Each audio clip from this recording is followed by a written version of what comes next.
Yuck.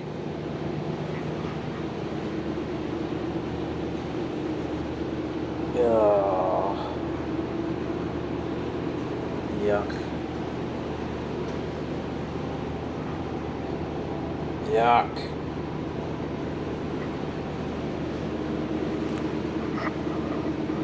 And it's not any better on the other side. Hey everybody, welcome back to Dirt Grease Outdoor Peace. And this is part 4 of your camera battery dies at the best time always. No, I'm just kidding.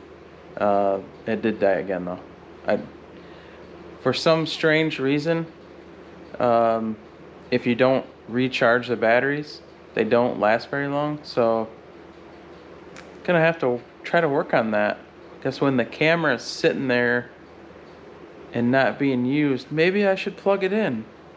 Well, we'll see about that. But well, this is part 4 of the Tahoe chassis donor 58 Chevy custom build, and it has taken a severe turn and decided that the frame is just junk and it's not even worth messing with.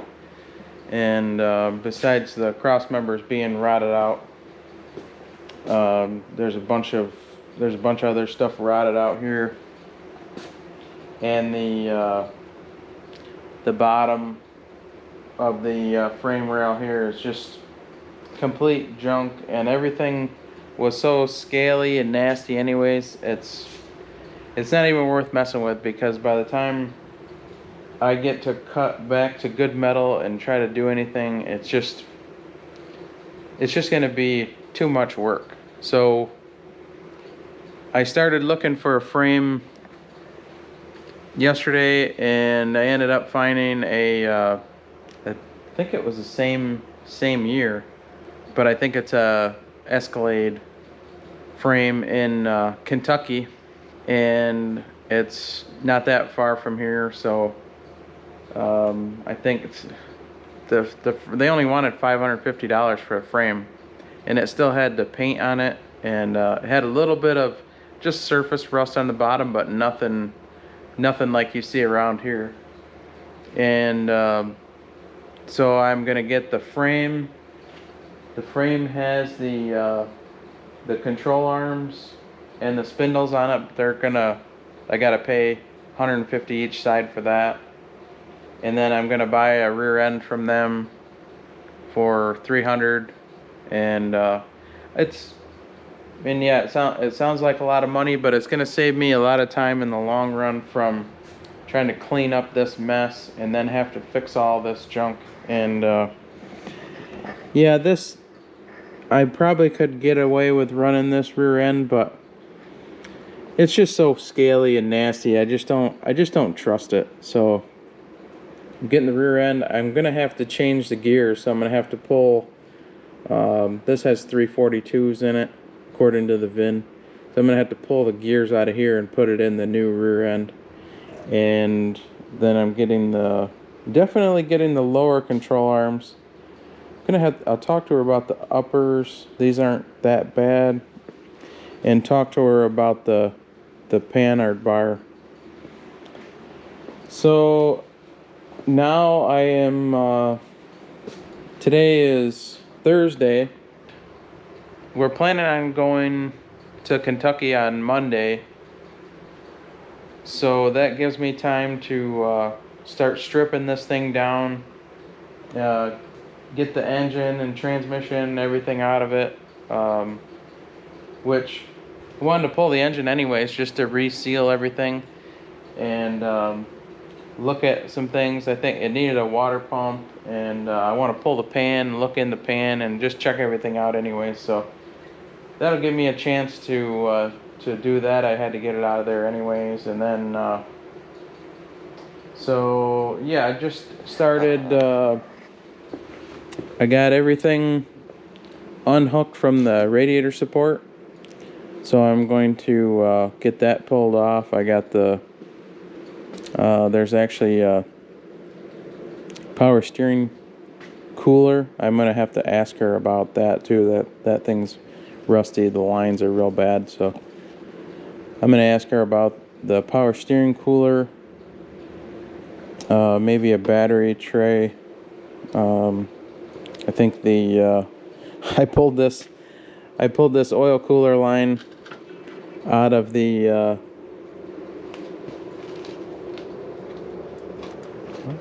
oh, that's training cooler.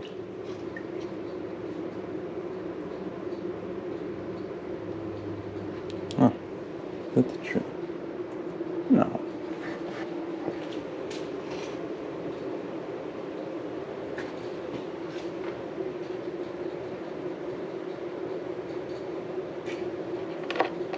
Huh. I didn't know that. That is a training cooler, because that is weird that they do that. They actually run, because this goes up. This went from the radiator up to the front. So that's funny that they run the cooler into the radiator and then out to a separate cooler. That's weird. So maybe this isn't power steering. Maybe this is oil cooler. No, that's power steering. I thought this thing, maybe it doesn't have an oil cooler on it. Huh, I'm gonna have to look into that. Well, I guess I'm learning even more as I go. So I got everything unhooked from the radiator support, pulled the air conditioning lines.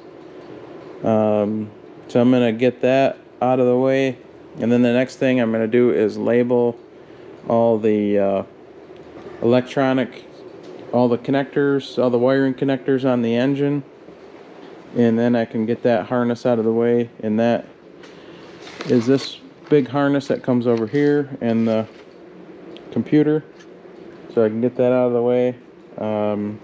Possibly disconnect the brake booster,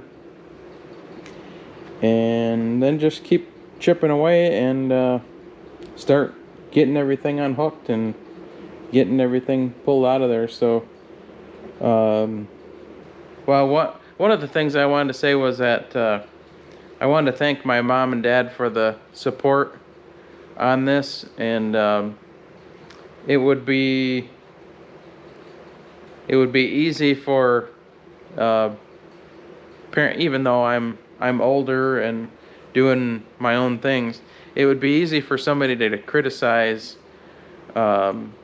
getting into a project like this and getting getting even more involved in something when it would be easy to criticize somebody. So I want to thank them for their support. My dad said, yeah, no brainer, you need a frame. And it was just, I needed to hear that to back up the thought of, even starting to look or starting to go through that process. And of course my mom too, they both support me in everything I do. And so it was just nice to have that support and have, I don't know, renewed hope, I guess, in the project, because I just thought, I paid $1,300 for the whole thing. I got it running. I know it has a good engine and transmission, and I did sell some parts off of the body, but it was just like, now that this frame is bad, it's just like I wasted all that money. I wasted all that time. Now I got to start over.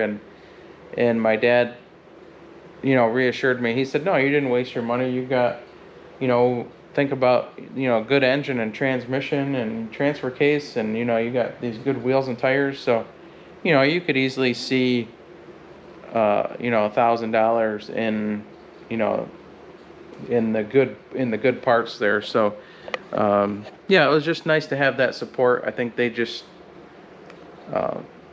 know that how interested I am in this. I've had this old 58 Chevy for a long time and been dreaming about getting that done. So yeah, so it's gonna stay positive now, and looking forward to going and getting this frame and keep moving forward. So thank you for clicking on the video, and please, if if you have interest in what I'm doing here, please go back and watch the first 3 videos, and you can see exactly where I started from. Hopefully soon I'll be able to get the 58 over here, and then yeah, so once I get that truck body over here, I think that'll just kind of reinvigorate things, and you see how neat those old truck bodies are, and hopefully we can make a nice little driver out of it. So thanks a lot, appreciate it.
Well, here it is.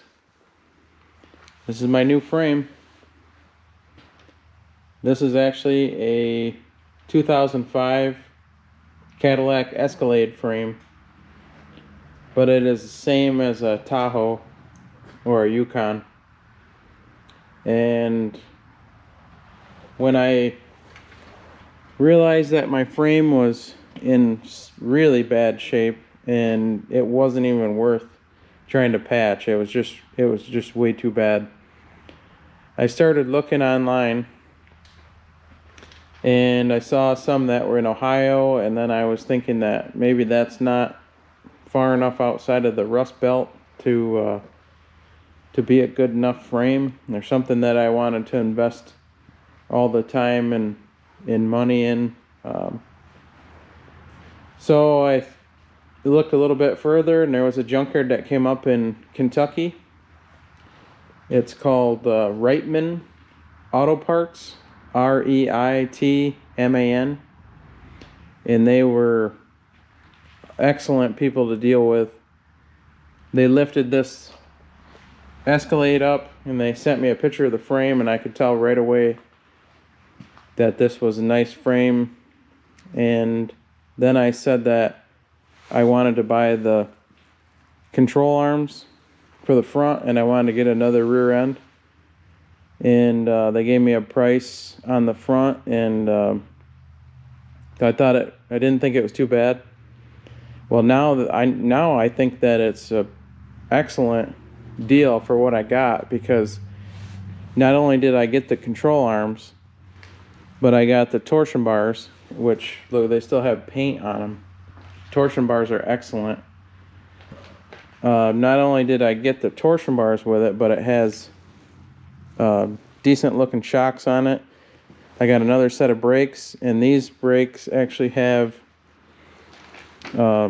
nicer looking lines, and where the lines bolt to the frame, the brackets are all nice. Mine were just falling apart. And on top of that, it has a really nice looking sway bar in it, and it has a center link with nice looking tie rods on it. So all that stuff is just a big bonus for me. The bearings look like they're in good shape in the hubs. The lug studs are in nice shape.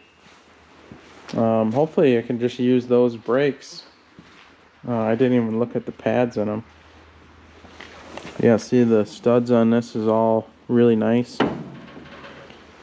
Yeah, the brake shoes are good, so I think I'm just gonna run the lines to these brakes. I'll have to check the ball joints while it's apart. So yeah, I'm really happy with that. I did get another rear end too. I'll show you the other one now that it's out. And this, because this was an Escalade and it had air ride in the rear, and so I'm not going to be using that because I don't have a control for that. But this is the old rear end. The control arms aren't too bad, but I did get some other lower control arms. I'm gonna have to use these upper control arms. But the rear end is just full of that heavy, flaky rust. And so I just decided to get another rear end and not have to deal with that. The only thing I have to do is this rear end. They took the VIN number that I had off of my Tahoe. They ran the VIN number and they saw that my Tahoe was a 342 gear ratio. The rear end that they gave me is a 373. So I'm planning on taking the gears out of the old rear end and putting them in the new rear end because it's four-wheel drive and I don't want to have to get a different gear set for the front diff. I don't think. I haven't looked into that yet, but I don't think that's the way I want to go. I do kind of like this 373. It would probably be a better performing, seat of the pants kind of feel with that 373 in there. But I just have to see what it entails changing the gears in the front, if that's possible. So I don't really know anything about those differentials. Yeah, so overall, you can see how nice this frame is. They washed it for me. I don't know if they used degreaser. They must have used some kind of steam jenny and pressure washed it because the thing is really clean in the front. There's no grease or anything on it. So once I get the body mounts figured out, I will probably try to acid etch the rust off of this frame and then get it primered and painted. But that's a little ways down the road. One thing that's neat on this Escalade is mine had a grease fitting right here for the arm right here. But mine had a grease fitting right there, but this Escalade one has a remote. And I have to figure out where that bolts, but this has a remote grease fitting. That's handy. It was just sitting. It was sitting down here, but I have to figure out where that goes. Yeah, so here's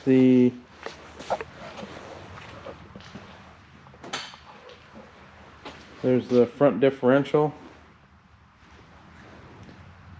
There's a motor up on the stand. This is a engine stand that my dad made a long time ago. That's we put big block Chevys on there and that thing doesn't grunt at all. So there's the engine, a bunch of other parts, brakes and steering box and the axles, and there's the transmission and the transfer case. Got my radiator support over here and a big pile of wires.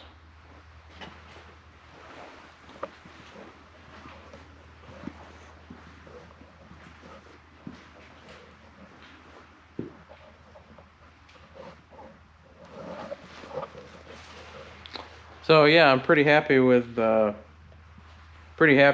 everything worked out. Today's Tuesday. We went to Kentucky yesterday. We were on the road at 4:30 in the morning. Takes about 6 hours to get there from here. And yeah, we got there. Got the frame loaded up. They had the rear end banded in there, but that must have broke while we were going down the road. I also got the panhard rod for the rear end from them, and a battery tray. Actually, I asked them for the panhard rod, and they were trying to find one, and then when they got one, the guy just threw it in. So I spent quite a bit of money with them, but the frame was actually, I mean, we talk about getting a frame that's this nice. The frame is actually inexpensive. The front end parts added up and the rear end added up a little bit, but it's the trip out there is not only are you using up a day of your time, but I spent a couple $100 in fuel. But yeah, all in all, it went good. No problems on the road. My truck acted up a little bit. That's the first time I've ever had any trouble with my truck.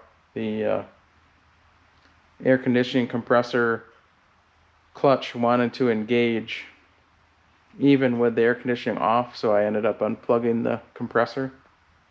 And then I think I talked about it in one of the other videos.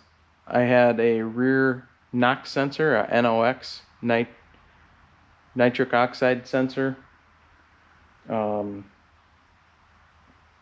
code, and so I ended up replacing that. Spent like $270 on a sensor. And then on the way down there, I had a different code come up. And now I got a bunch of codes on there. So hopefully my emission system isn't completely shot. And I don't want to... I'm already planning on not spending a bunch of money on that. If there's anything wrong with anything in the emissions, like the DEF or the DPF or anything like the EGR or anything like that, I'm probably just going to delete it. So yeah, I had a couple issues there, but nothing major. But yeah, I really, having this nice frame really makes me feel like I'm moving in the right direction. So now I can start getting going on this and getting things transferred over, and probably start moving towards getting this back into a roller. And yeah, so I was excited to show you guys what I got, and to be moving forward on this project. And yeah, pretty happy with that. So thanks for watching. I appreciate everybody watching. If you haven't seen the beginning of this project, please go back and watch part 1, part 2, part 3, and you can see see what I've done on this, see the progress. So thanks for watching. We'll see you on the next one.